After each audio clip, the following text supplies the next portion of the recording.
Começa agora o curso bíblico interativo As Profecias de Daniel. Apresentação: Pastor Arilton Oliveira. Olá, queridos amigos ouvintes da Rádio Novo Tempo. Que bom cumprimentar você em mais uma tarde de sábado. Hoje, dia 18 de maio. Estamos reunidos aqui para darmos sequência ao nosso estudo sobre as profecias de Daniel. E essa linda revista que eu tenho em minhas mãos aqui é um presente que a gente oferece para você. Daqui a pouquinho eu vou dizer para você como você pode adquirir essa revista inteiramente grátis. Eu quero saudar você também que nos acompanha pelo nosso canal no YouTube, Adventistas AC e Arilton Oliveira. Sejam muito bem-vindos e a partir de agora vamos dar sequência ao estudo das profecias do livro de Daniel.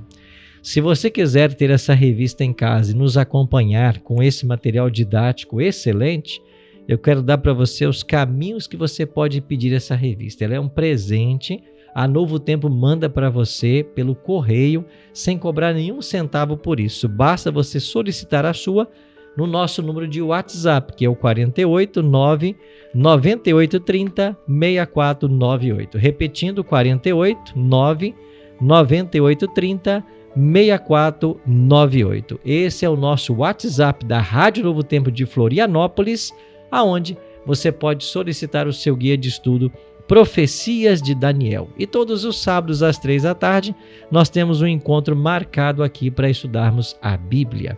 E hoje vamos estudar sobre a mais longa profecia da Bíblia, a profecia das 2.300 tardes e manhãs e a purificação do santuário celestial. Por isso, pegue sua Bíblia e já vamos para Daniel capítulo 8 e vamos explorar juntos esse capítulo.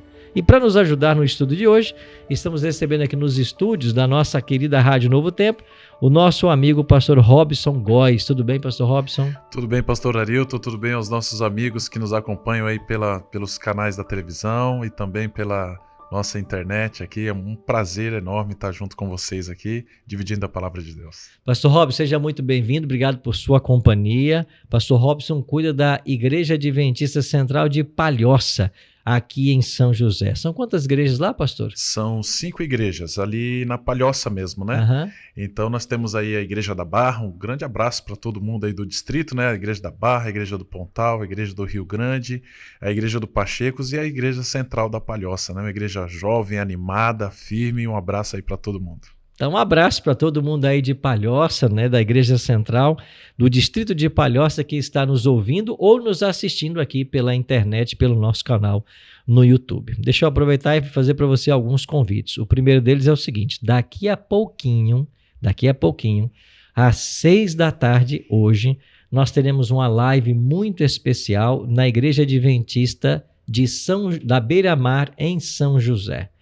Esta é uma live solidária, onde nós vamos apresentar um relatório do que está acontecendo com os nossos irmãos no Rio Grande do Sul e também onde você terá a oportunidade de fazer a sua doação para famílias que perderam tudo. Serão 3 horas de live. Daqui a pouquinho, às 6h vamos começar essa programação e eu já quero convidar você para participar com a gente. Se você mora aqui na Grande Florianópolis, você venha para a nossa igreja. Nós vamos ter uma live presencial na Igreja da Beira-Mar, em São José. É na rua Joaquim Vaz, 1611, se não me falha a memória. Mas a nossa igreja é ao lado da Renault Nissan, ali na Beira-Mar, em São José. Daqui a pouquinho iremos começar a nossa live solidária às 6h, viu? Um pouco mais de 3 horas, ou de 2 horas, né? É isso mesmo, nós já vamos estar juntos lá. E vai estar conosco a Patrícia Romania, cantora da gravadora Novo Tempo, além do Vivace Coral, da Igreja Central de Florianópolis, e outros grupos musicais participando dessa live, e você é o nosso convidado. Se você está fora da Grande Florianópolis, está longe, não pode estar presencialmente na Igreja Adventista da Beira-Mar, em São José, você vai nos acompanhar aqui também através do nosso canal no YouTube, Adventistas AC e Arilton Oliveira, nesses canais e também no canal do SBT, é o SBT-SCC, que é o Sistema Catarinense de Comunicação. O canal do SBT no YouTube também vai transmitir a live em tempo real. Então você é o nosso convidado. E você que mora em Tubarão, amanhã, amanhã 8 da noite, eu vou estar na Igreja Adventista Central de Tubarão e você é o meu convidado para estudarmos esse tema de Daniel de forma presencial. A nossa igreja fica ao lado do Colégio Adventista em Tubarão, na rua Luiz Martins Colasso, 570. E na quarta-feira eu estou lá na Igreja Adventista do bairro Perequê, que é da rua Olinda Peixoto, 611, bairro Perequê. Então esses são os locais dos nossos próximos encontros, tá bem? Pastor Robson, estamos prontos para começar, mas a gente tem um hábito muito bom aqui, né? Sim, sim. De orarmos antes de abrir a palavra de Deus e pedir a bênção para o estudo. Você pode orar para a gente? Claro, claro. Vamos então fechar os nossos olhos. Querido Deus, querido Pai, muitíssimo obrigado pela oportunidade que temos de abrir a palavra do Senhor e assim então entendermos melhor os seus planos em nossa vida. Que nós todos possamos ser abençoados neste momento que a Tua palavra será estudada e aberta. Trabalhe no nosso coração. É o que nós te pedimos em nome de Jesus. Amém. Amém. Muito obrigado, Pastor Robson, pela oração. Obrigado a você que está conectado com a gente para mais esse momento de estudo da palavra de Deus. Nós chegamos então ao capítulo 8, né, Pastor Robson? E aí temos a visão de um carneiro e um bode. Interessante que no capítulo 7... nós vimos 4 animais, né? Foi Exato. Um leão alado, um urso, um leopardo, um terrível espantoso, mas não tinha carneiro nem bode, né? Nem bode, né? E aí quando abre o capítulo, 2 animais. O que a gente pode falar para os nossos amigos ouvintes desses 2 animais, pastor? Pelo menos agora no capítulo 8 são animais conhecidos, né? Animais já dos nossos dias. Mas nós temos aqui uma ampliação até daquilo que nós estudamos em Daniel capítulo 7, né? A profecia ela vai sendo, parece que, dada a Daniel de forma gradativa, cada vez aumentando mais o conhecimento e com mais detalhes. E também nós vamos, parece ser também uma introdução ao capítulo 8, que nós vamos, de uma profecia importante, né, que nós vamos estudar daqui a pouco, uma introdução ao santuário também. O entendimento daquilo que era no santuário, porque esses 2 animais também fazem parte do santuário que Moisés construiu aqui na terra, né? Então é um capítulo bem interessante.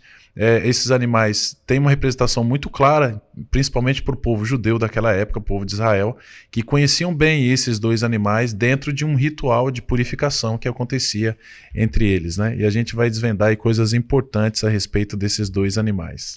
Excelente, né? E aí alguns perguntam, mas por que um carneiro e um bode, né? Como o pastor Robson falou, o santuário terrestre era o evangelho em símbolos, né? E ali você tinha vários animais que eram sacrificados. Exato. Mas há um detalhe interessante quando se fala do carneiro e do bode, porque a gente aprende pela Bíblia em Levítico que para cada tipo de pecado havia um tipo de animal que era sacrificado. E o animal mais comum de sacrifício era o cordeiro, né? Mas por que um carneiro e por que um bode?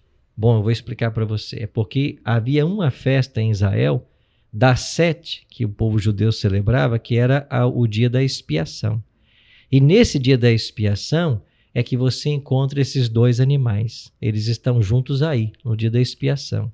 Primeiro, porque o sumo sacerdote, que era a mais alta autoridade religiosa de Israel. O chefe, né? A palavra sumo, né? Vem da palavra chefe dos sacerdotes. Né? Uhum. Então, ele tinha que fazer sacrifício por ele mesmo, né? Exatamente. Antes de interceder pelo povo, ele também tinha que ter o perdão dos seus pecados. Exato. E para isso ele matava, então, o carneiro, né? Então, o carneiro morria em oferta por sacrifício de pecado do sumo sacerdote. E depois o sumo sacerdote matava um bode. Então você tem o mesmo dia em que os animais se encontravam, era no 10º dia do 7º mês, que era o dia da expiação, o dia dessa festa da expiação. É por isso que o capítulo já abre com esses 2 animais, porque o contexto do capítulo será o dia da expiação.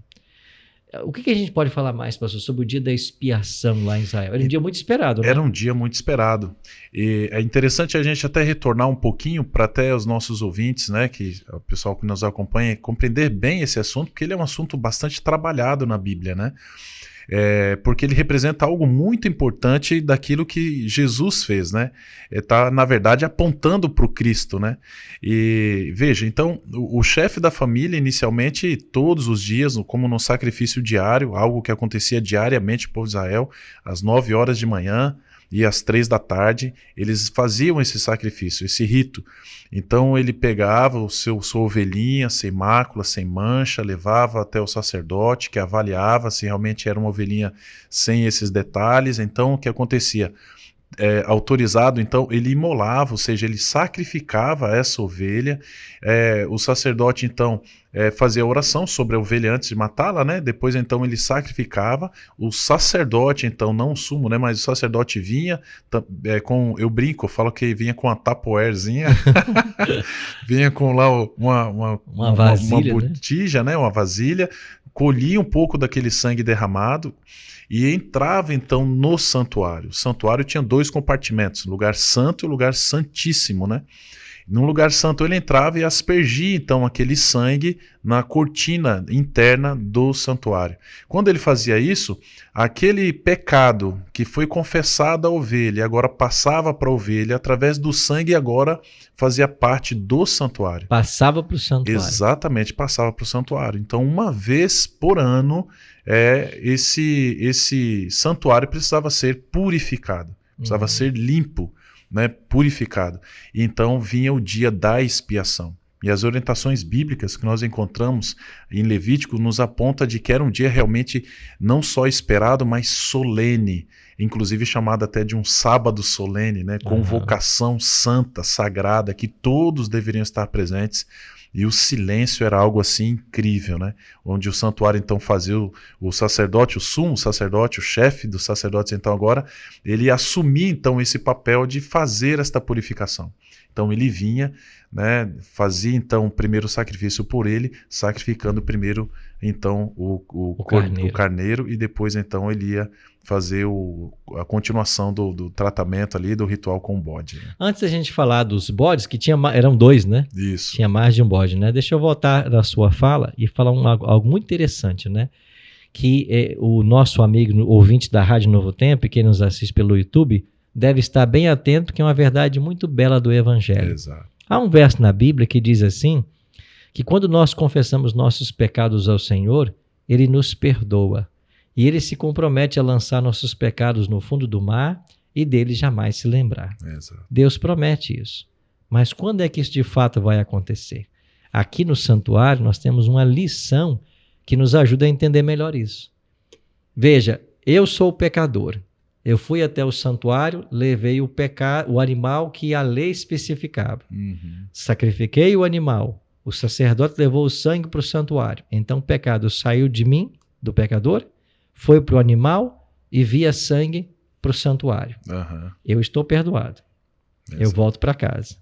Eu estou perdoado, mas esse perdão, ele é, entre aspas, ainda um perdão condicional. Exatamente. Não é isso? Isso mesmo. Porque o registro do meu pecado, ele está lá no santuário. Exato.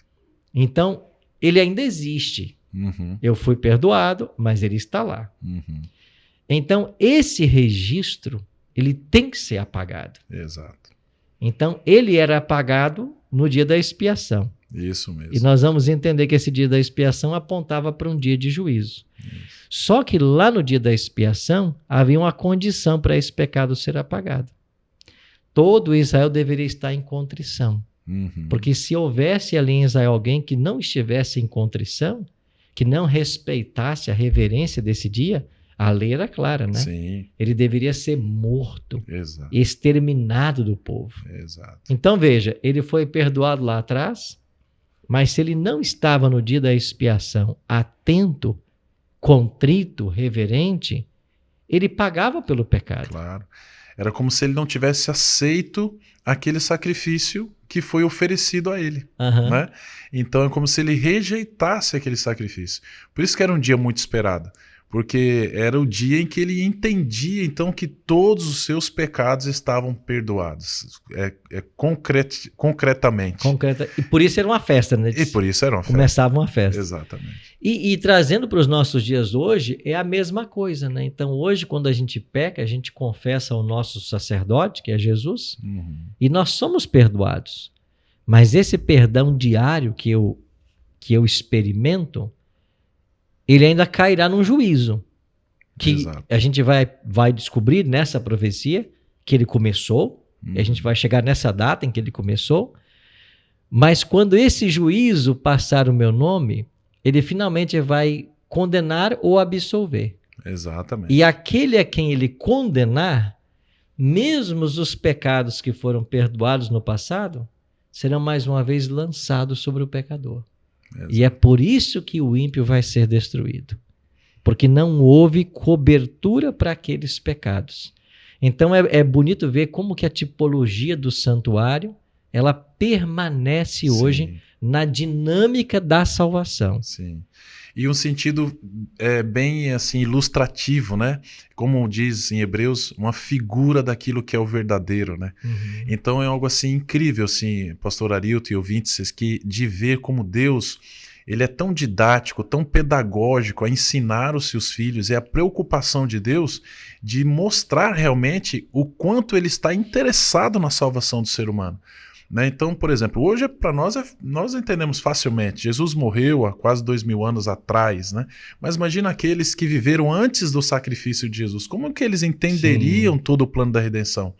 Então, de maneira muito lúdica, muito figurativa, então eles podiam observar e ver, e quando o animal era sacrificado, então eles tinham ali, enquanto o animal agonizava, né? A gente fica imaginando essa cena, que não é uma cena bonita de memorizar, mas ele pensa, poxa, mas esse animal não tem culpa nenhuma, nada ele fez, e é por meu pecado que ele faz isso. Aí o sacerdote então assumia esse papel, levava então para o santuário, e agora o santuário registrava isso, e uma vez por ano esse pecado seria exterminado por completo. Não é? E ele então podia dizer assim, eu estou então perdoado completamente e posso ter uma nova vida completa, né? Então é realmente assim algo extraordinário. Pastor, esse carneiro e esse bode, eles faziam parte do dia da expiação, mas eles também representam alguns impérios, né? Sim. Nós vimos semana passada, no capítulo 7, né, que aqueles animais representavam os impérios. Uhum. Você disse já que o capítulo 8 está dando uma ampliada no capítulo 7. Exato. E aí, o que esses animais representam, então?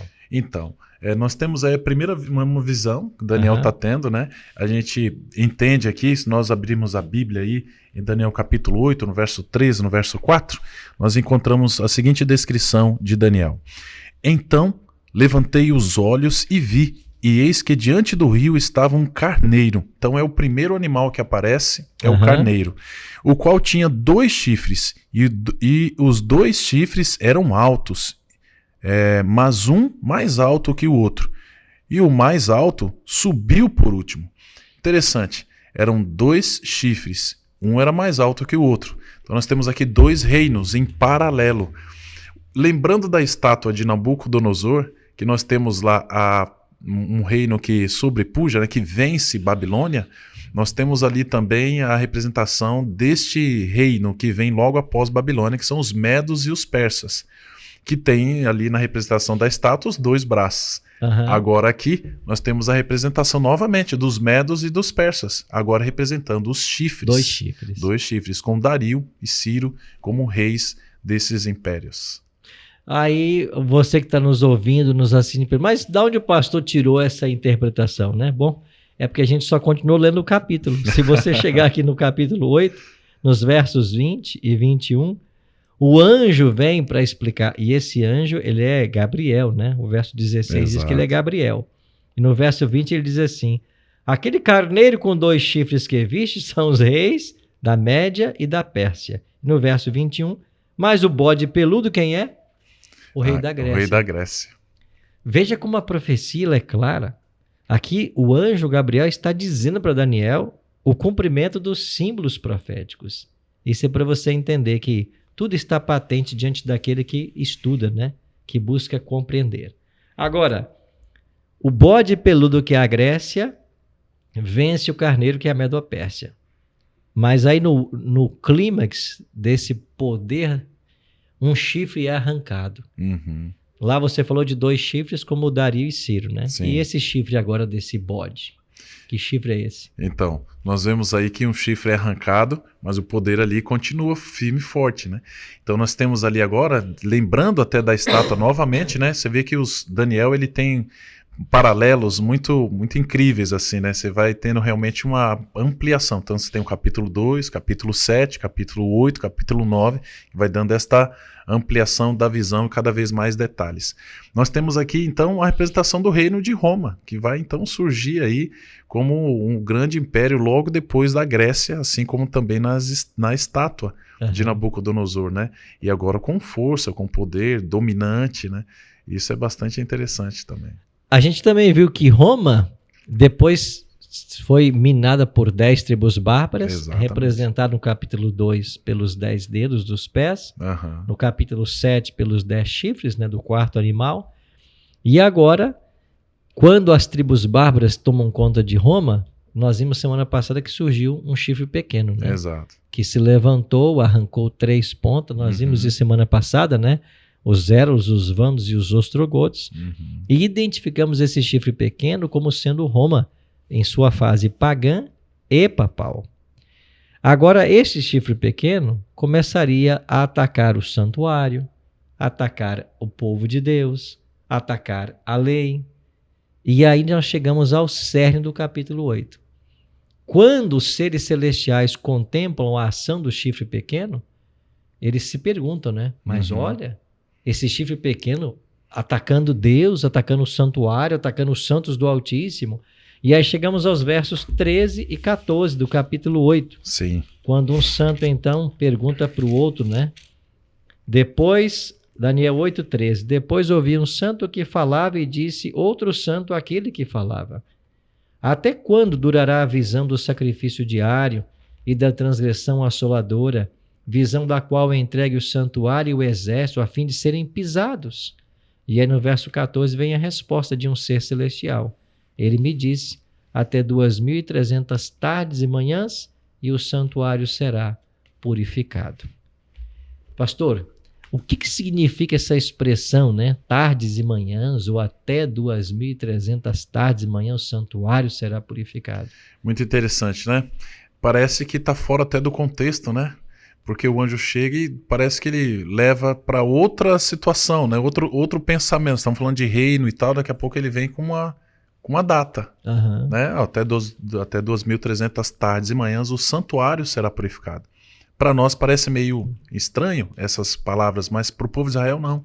Eles lembraram do sacrifício, lembraram dessa situação do santuário, e eles compreenderam de que esse poder teria toda essa eminência até o final das 2.300 tardes e manhãs. Então, quando terminasse então as 2.300 tardes e manhãs, então o santuário seria purificado, ou seja, então o povo de Deus poderia ser então libertado desta hegemonia, né?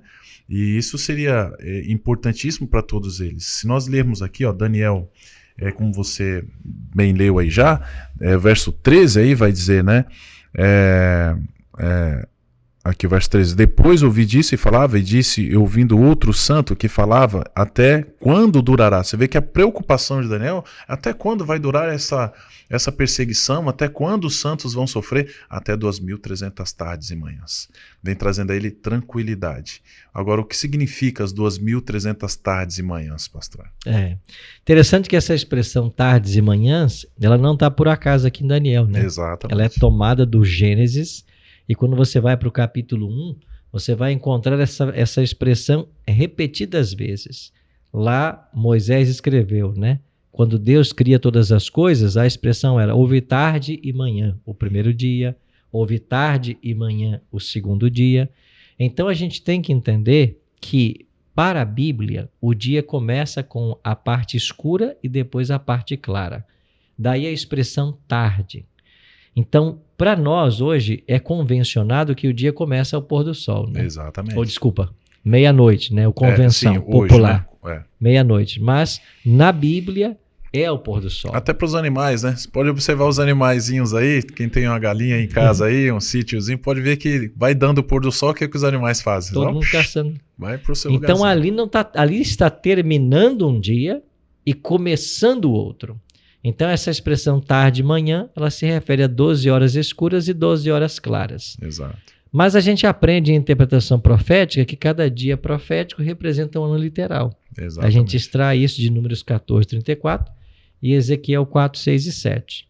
Então, 2.300 tardes e manhãs significam 2.300 dias. Exato. Mas como estamos falando de um período profético, cada dia representa um ano, então estamos falando de 2.300 anos. Ou seja, quando se passassem 2.300 anos, algo aconteceria, o santuário seria purificado. E essa expressão, a purificação do santuário, tem a ver então com uma atitude em relação ao chifre pequeno. Sim. Que está atacando os santos do Altíssimo, né? Exatamente. E é interessante, pastor, que Daniel fica curioso, ele fica, poxa, eu preciso saber quando que é isso, o que é isso, 2.300 tardes e manhãs, quando isso que vai, o que significa, né?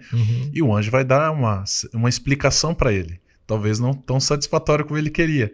Veja que está aí no verso 16 a 19, lá fala assim, ó, olha, vai imaginando a cabeça de Daniel, né?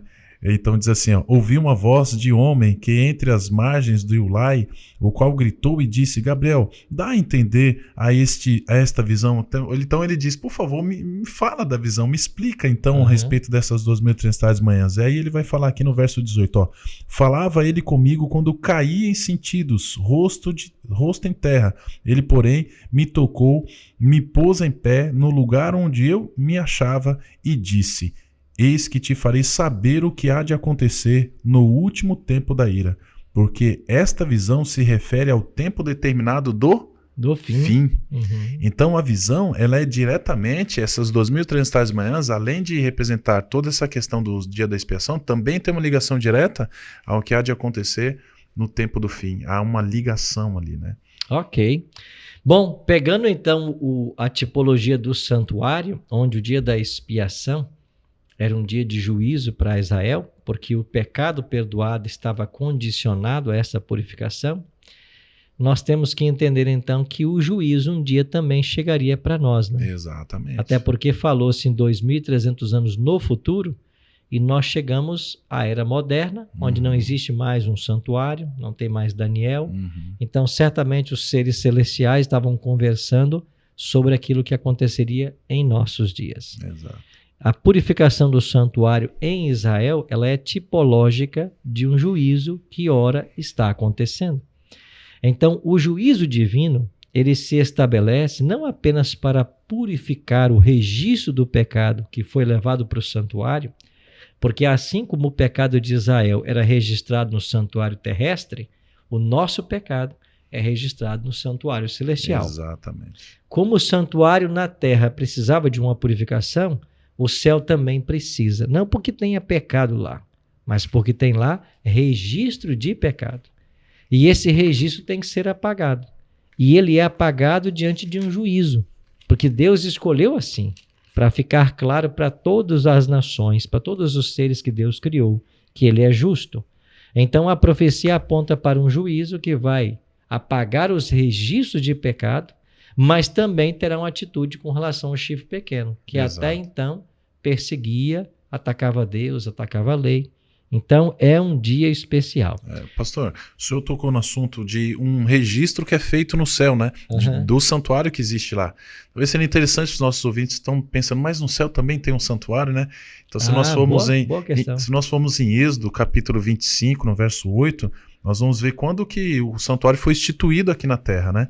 Com Moisés. Aí diz assim, Deus falando com Moisés, ó, e me farão um santuário para que eu possa habitar no meio deles. E aí no verso 9 fala assim, ó, segundo tudo que eu te mostrar, para modelo no tabernáculo e para modelo de todos os móveis, assim mesmo fareis. Ou seja, o que Moisés construiu aqui na terra foi um modelo que Deus lhe mostrou existente no céu.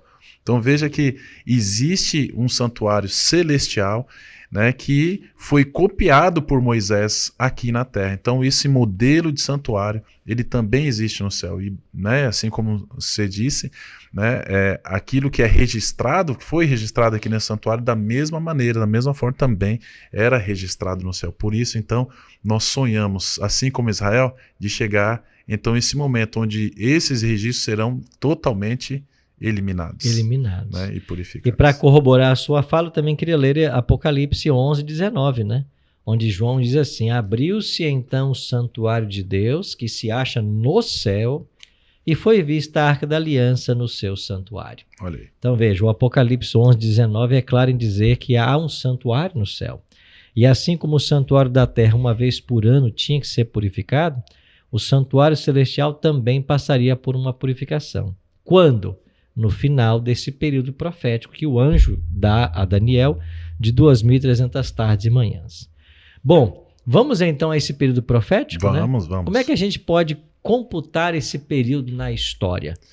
Bom, 2.300 tardes e manhãs, como você bem disse, seriam 2.300 dias, então, como nós encontramos, né, ali em Gênesis, né? Tarde, manhã, cada dia foi sendo formado dessa maneira. E profeticamente entendemos que 2.300 anos começa, quer dizer, 2.300 dias, então, profeticamente se torna 2.300 anos, como cada dia igual a um ano. Agora, quando começa exatamente esse decreto, né? Vamos dizer assim, quando começa realmente essa profecia, eu estou respondendo as coisas aqui, como realmente inicia essa profecia, ela se inicia com um decreto, que Daniel então teve esta informação, desta visão, lá no capítulo 9. Agora vamos para o 9 então, já agora, né? Muito bom. Então lá no capítulo 9, aí no verso 24, né?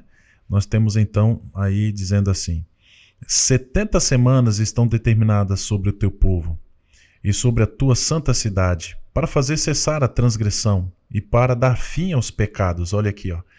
E para expiar, olha a ideia da expiação, a iniquidade, e para trazer justiça eterna, e para selar a visão e a profecia, para ungir o santo dos santos. Então aqui está falando claramente do dia da expiação, onde o sumo sacerdote entrava no Santo dos Santos para poder então fazer a expiação dos pecados de todo o povo de Israel. Quanto tempo seria isso? 70 semanas, né? Essa palavra aqui, ó, 70 semanas estão determinadas, na verdade ela poderia ser melhor traduzida se fosse as 70 semanas estão retiradas de uma profecia que é maior, que no caso seria as 2.300 tardes e manhãs, ou 2.300 anos, que se inicia então a partir deste momento aqui que nós encontramos no verso 25. Sabe e entende, desde a saída da ordem para restaurar e edificar Jerusalém, até quando? Aí diz, até ungido a um príncipe, 70 semanas e 62 semanas as praças e as circunvalações se reedificarão, mas em tempos angustiosos. Ou seja, pastor Arilton e ouvintes queridos, no verso 25 nós encontramos então o início deste período profético. Então quando que ele inicia? A partir da ordem da restauração e edificação da cidade de Jerusalém. Muito bem, então aí a gente já tem um marco histórico para começarmos a computar esse tempo profético. Saída da ordem para restaurar e edificar. Se você estiver aí nos acompanhando, tiver uma Bíblia em suas mãos, eu queria convidar você para ir lá para o livro de Esdras agora.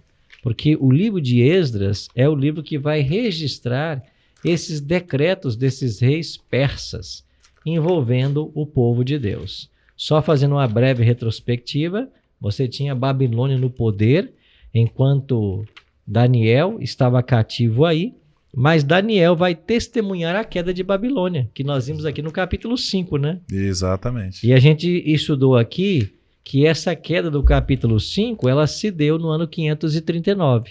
E o grande nome da vitória sobre os babilônicos foi Ciro. Então, quando Ciro chega no trono, ele vai emitir, então, um primeiro decreto relacionado ao povo de Deus. E por que ele emite esse decreto? Porque Daniel convenceu ele de que ele era um homem da profecia. Daniel mostrou para ele o livro do profeta Isaías, o livro do profeta Jeremias, e ele compreendeu de que ele havia sido citado por Deus na profecia nominalmente. Antes de nascer. Antes de nascer, pelo menos 1,5 séculos antes de nascer. Então, Ciro, impressionado com isto, ele vai então promulgar um decreto que aparece aqui em Esdras capítulo 1. Então você tem aqui Esdras capítulo 1, o decreto de Ciro. Deixa eu chegar aqui na minha Bíblia. Então você pode olhar aqui, ó. No Esdras 1, verso 1, no primeiro ano de Ciro, rei da Pérsia, para que se cumprisse a palavra do Senhor por boca de Jeremias Jeremias 25, né? Versos 11 e 12. Despertou o Senhor o espírito de Ciro, rei da Pérsia, o qual ele fez passar um pregão por todo o reino, como também por escrito, dizendo: assim diz Ciro, rei da Pérsia, o Senhor, Deus do céu, me deu todos os reinos da terra e me encarregou de lhe edificar uma casa em Jerusalém de Judá. Olha aí, o Senhor me deu a vitória sobre todos os reinos, me entregou Babilônia e me deu a responsabilidade de edificar o templo que Nabucodonosor destruiu. Eu fico impressionado com essas coisas da Bíblia, né? E tem gente que ainda fala assim, eu não creio na Bíblia, né? As profecias de Daniel são tão tão assim claras e tão assim detalhadas que alguns acreditam que Daniel foi escrito até inclusive depois, posterior, né? Posterior, porque ele tinha visto tudo acontecer primeiro e depois escreveu, né? Aí então no capítulo 1 você tem o decreto de Ciro, no capítulo 2 você tem a lista dessa primeira leva de escravos judeus que voltam para Jerusalém. Nem todos voltaram, a grande maioria ficou. A história foi passando e nós chegamos ao capítulo 6. No capítulo 6 de Esdras, você vai encontrar um outro rei da Pérsia, chamado Dario. Não confunda esse Dario aqui com o Dario, tio de Ciro, né? Que são personalidades diferentes. Esse aqui é Dario I. E esse Dario vai emitir um segundo decreto. Mas por que se fez necessário um segundo decreto? Porque algumas pessoas acusaram que os judeus estavam reconstruindo a cidade de Jerusalém de forma ilegal. Apelaram para a Pérsia. E então Dario foi ver nos anais, né, nos registros reais e de fato encontrou o decreto de Ciro. Sim. E disse não, o que eles estão fazendo tem autorização do nosso império. E ele então vai aqui promulgar um outro decreto que é de confirmação. Exato. E ainda vai haver uma ajuda financeira, né, para que as obras adiantassem. A gente vai ver que os decretos estão se acumulando, né? Se acumulando. É um seguindo do outro. Aí chegamos ao capítulo 7, onde tem um outro rei no trono. Agora é Artaxerxes. E esse rei, mais uma vez, vai promulgar um terceiro decreto envolvendo a reconstrução civil de Jerusalém e também do templo. Mas tem um versinho que para nós ele é chave.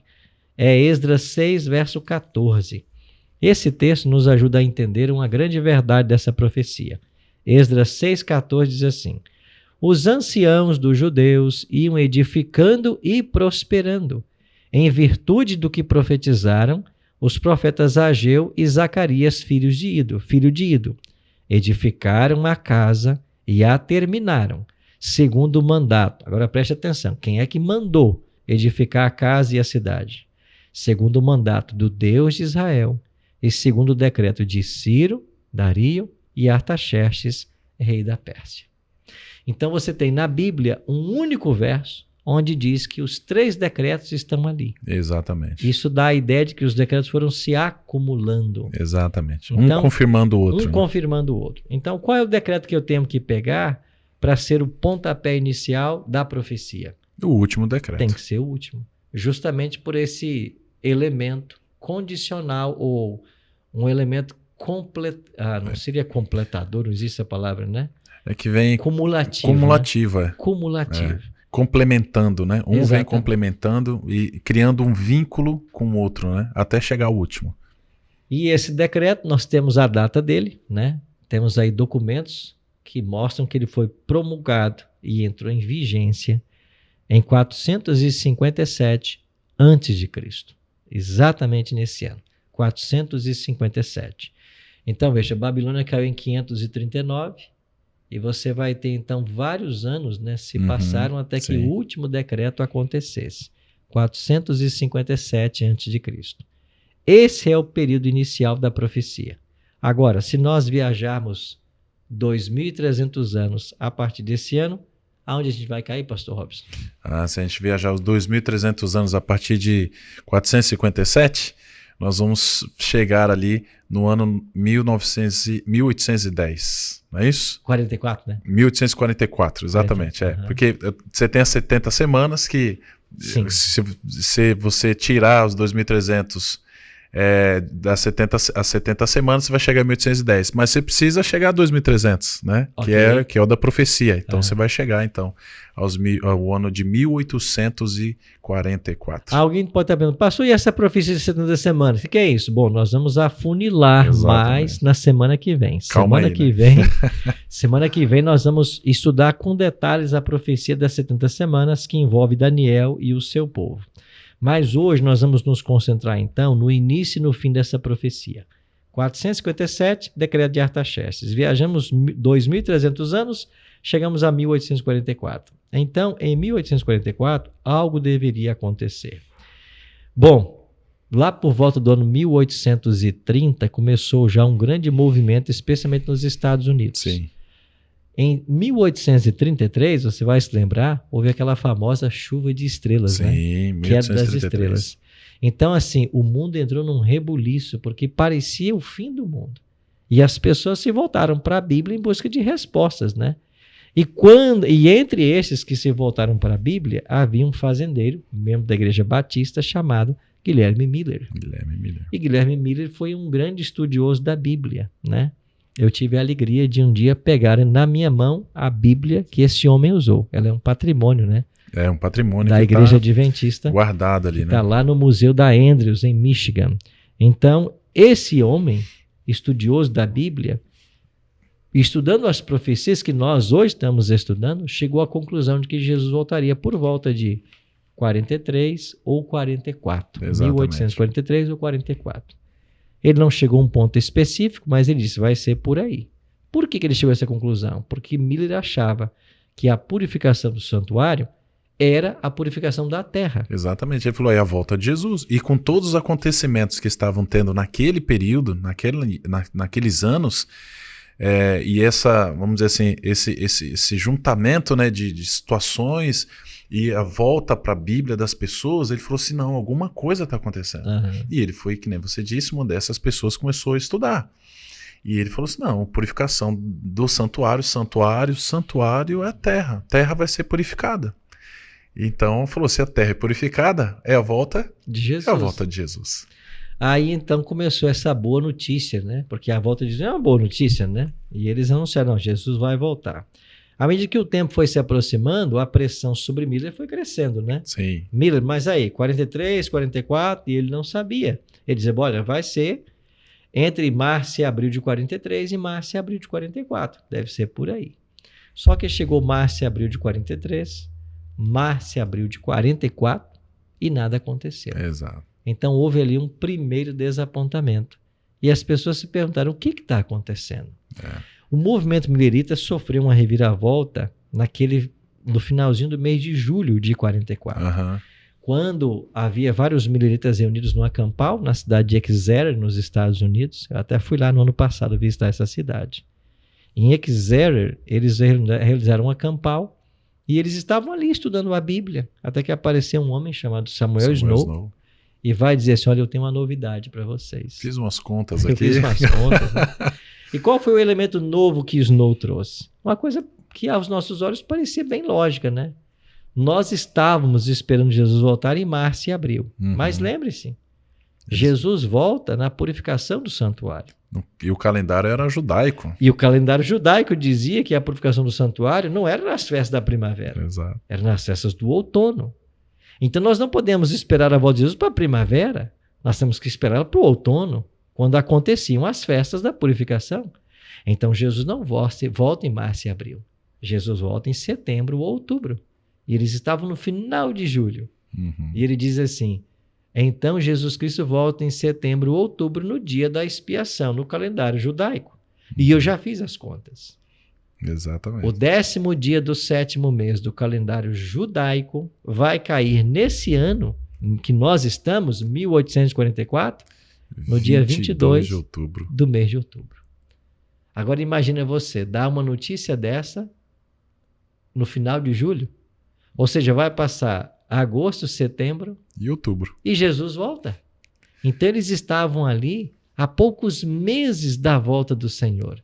E imagina, era uma campal, né, pastor? Então estava todo mundo ali naquele clima já espiritual, e aí chega uma notícia dessa, A alegria foi tremenda. Se fosse nos dias de hoje, eu acredito que a arena ou o local ali onde as pessoas estavam sentadas ouvindo esta notícia vibraria.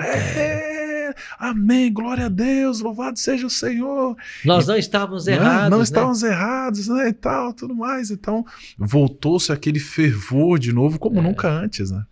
Um historiador, né, um estudioso da história da igreja do Adventismo, ele diz que aquela mensagem foi como fogo na palha seca. Olha só. Se espalhou de forma extraordinária. E Guilherme Miller, quando ficou sabendo dos cálculos de Samuel Snow, concordou com ele. Disse, não, os cálculos do irmão Snow estão corretos. É isso mesmo. Então Jesus volta no dia terça-feira, 22 de outubro de 1844. Agora imagina você o que eles fizeram, né?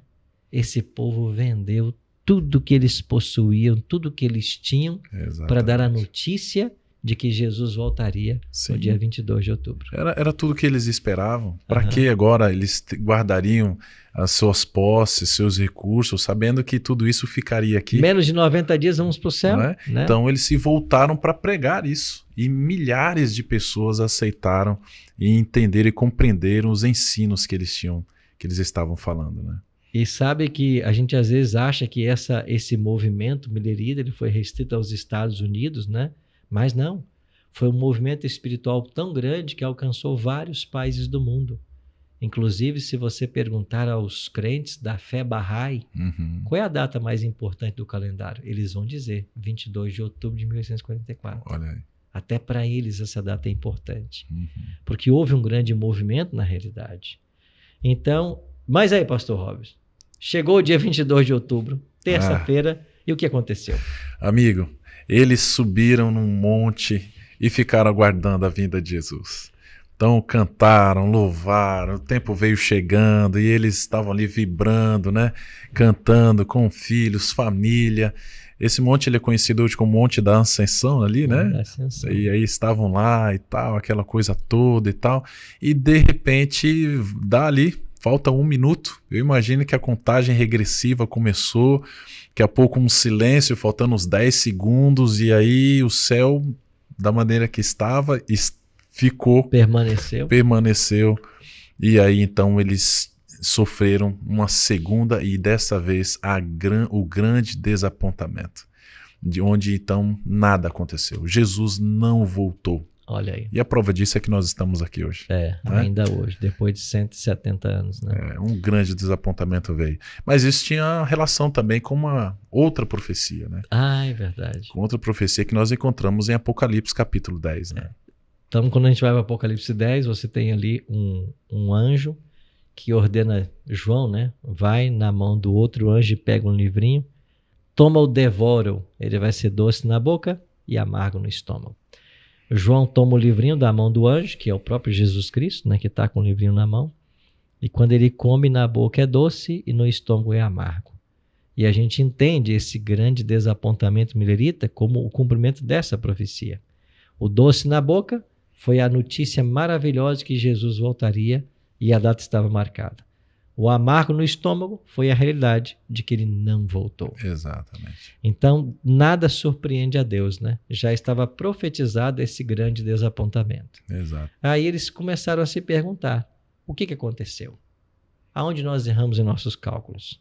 E Deus, em sua infinita misericórdia, vai iluminar a mente de um outro homem, no dia seguinte, na quarta, 23 de outubro, chamado Irã Edson, para que ele então pudesse ajudar esse povo decepcionado a entender o que havia acontecido.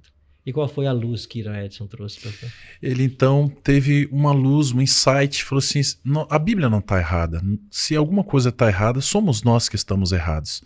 Imagine, foi um fato que marcou, né? Vamos dizer assim, até que traumatizou até algumas pessoas. E isso não saiu do pensamento deles. E Deus realmente iluminou Irã Edson, mostrando a eles que Jesus, na verdade, ele não viria à Terra, mas que iniciaria naquele momento, naquele período, naquela data, o início do que nós chamamos do tempo do fim, onde então iniciaria o tempo da expiação. Olha aí. Então, onde Jesus agora, ele passa a exercer o trabalho do sumo sacerdote do santuário. Aí chegamos então ao dia da expiação de Israel, né? Exatamente. Quando entra em cena o sumo sacerdote. E agora tudo faz sentido, né? Então olha a beleza do evangelho tipificada pelo santuário. Quando Cristo morre no Calvário, ele está cumprindo a tipologia de todos os animais que morriam no santuário para perdão do povo de Israel. Quando Cristo sobe aos céus, depois da sua ressurreição, ele fica 40 dias, depois ele é assunto aos céus definitivamente. No céu, ele começa uma obra de mediação.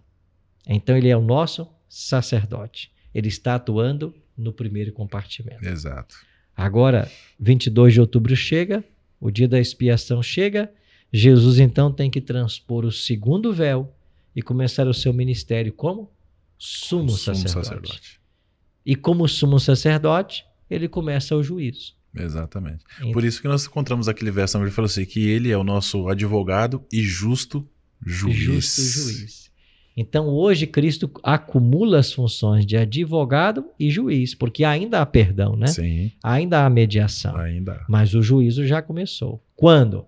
22 de outubro de 1844.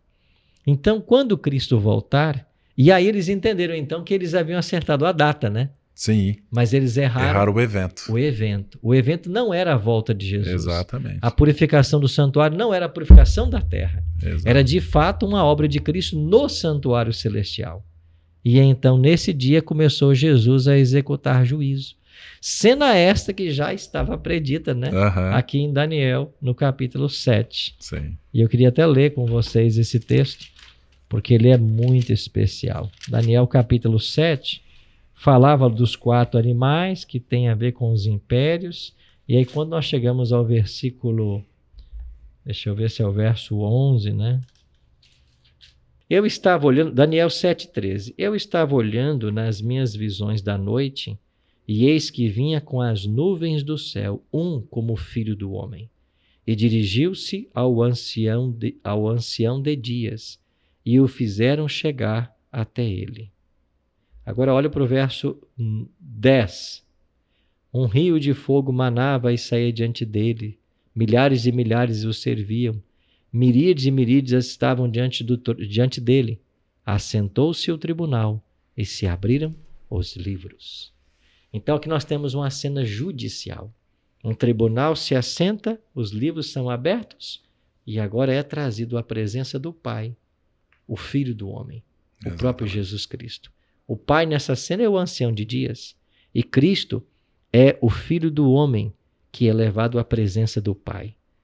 O tribunal se assenta e começou o juízo. Esta cena que você está vendo aqui, em Daniel 7, 10 e 13, ela teve lugar no dia 22 de outubro de 1844. Aí começou o juízo. Então, o que acontece? Nós hoje estamos em pleno juízo. Exatamente. Então, nós estamos justamente agora no juízo que nós podemos chamar de investigativo. E por que recebeu esse nome? Porque está sendo investigado nesse momento os livros, os registros que estão no santuário. Olha só que bonito. Né? Para então Cristo chegar à sentença daqueles que serão perdoados, né, para sempre e assim são salvos, serão julgados. Né? Olha que interessante, né? Então tudo o que acontecia lá em Israel se cumpre perfeitamente no ministério de Jesus Cristo. Essa é a beleza do Evangelho. Agora, pastor Robson, nós devemos temer esse juízo? O que você me diz sobre o assunto? Não, de maneira nenhuma, pastor. Nós vemos aqui que a centralidade do livro de Daniel está em Jesus, desde o começo. Né? Desde os primeiros capítulos ali, nós temos vendo que Jesus está no centro do livro. É ele que está lá na cova, é ele que está protegendo os amigos, é ele que está na fornalha ardente, é ele que é agora o juiz, é ele que inicia o trabalho de sumo sacerdote. E assim, se ele é o nosso juiz, é o nosso advogado, a pergunta é, para que temer? Não há o que temer. Nós temos que apenas nos preparar, estudando a palavra de Deus, buscando esse Jesus, nosso Senhor, para que então possamos nos encontrar então preparados e prontos para que no dia que passar o nosso registro, a gente possa se encontrar entre os salvos, confessando os nossos pecados e entregando nossa vida a Jesus. Que bênção, né? E a beleza do Evangelho é saber que nesse juízo, de fato não serão as nossas obras que serão levadas em conta, mas as obras dele. Porque quando nós aceitamos a Cristo, ele nos cobre com o seu manto puro de justiça. A nossa vida de pecados é substituída pelas vestes brancas da justiça dele. E se um dia eu e você estivermos nos céus, não será por nossa obra, será por obra exclusiva daquilo que Jesus fez por nós na cruz do Calvário. O Apocalipse vai usar muito a expressão, nós fomos lavados pelo seu sangue. Lavados, né? Pelo sangue do Cordeiro. Então isso é algo realmente assim maravilhoso, né? De vermos como nós temos toda essa ampliação, né, pastor? Você vê, nós fomos no capítulo 2 de Daniel, no capítulo 7 de Daniel, capítulo 8 de Daniel, capítulo 9 de Daniel, pegamos o Apocalipse ali para chegarmos então na conclusão de que em breve estaremos salvos em Jesus Cristo, né? Amém. Louvado seja Deus, viu? Obrigado você que nos acompanhou aqui na Rádio Novo Tempo de Floripa, nos acompanhou pelo YouTube. Nós estamos aqui finalizando o nosso programa. Pastor Rob, suas palavras finais então, depois desse belo tema, e a gente vai dar uma aprofundada depois em parte dessa profecia na semana que vem, né? Sim, hoje a gente deu só aquela pincelada assim, né? Uma visão geral, mas logo logo você vai ter todos os detalhes, né? Ainda mais desse maravilhoso livro de Daniel. Pastor, eu queria ficar com esta mensagem final que você me perguntou. Não, por que devemos temer? Não, existe na Bíblia quase que 365 mensagens ou promessas de Deus falando assim, ó, não temas. Para cada dia do ano, Jesus parece que nos dá assim uma promessa, e aquele afago, aquele abraço assim, não temas, filho. O que nós devemos desejar é a volta de Cristo. E se nós amamos a Deus de todo o coração, então não há nada que nos impeça de servi-lo e de se preparar. Porque o amor rompe todas as barreiras. Se há alguma dificuldade, se há alguma luta, se há alguma situação, algum pecado a vencer, saiba que Deus há de nos dar toda a força necessária para que possamos então confessar os nossos pecados, nos arrepender de nossos pecados e nos encontrarmos no dia então onde o nosso livro for passado aprovado diante de Deus e assim purificado para estarmos um dia para sempre com o Senhor. Que Deus abençoe a cada um de nós. Muito obrigado a você que nos acompanhou no nosso interativo de hoje e lembra o convite que eu tenho para você. Agora são quase 4 horas da tarde. Daqui mais 2 horas, nós estaremos na Igreja Adventista da Beira-Mar, em São José. A nossa igreja fica aqui ao lado da Renault Nissan, na Beira-Mar, São José. Coloque a Igreja Adventista da Beira-Mar, São José, e o seu Waze, o seu Google Maps vai apontar para lá. Nós vamos ter uma vigília muito especial. Será uma vigília solidária em favor das famílias afetadas pelas tragédias do Rio Grande do Sul. Venha para a igreja. Patrícia Romania vai estar com a gente louvando a Deus, o coral Vivace da Igreja Central de Florianópolis e outras participações musicais. Será uma vigília de oração e de intercessão pelo povo do Rio Grande do Sul. E você é o nosso convidado.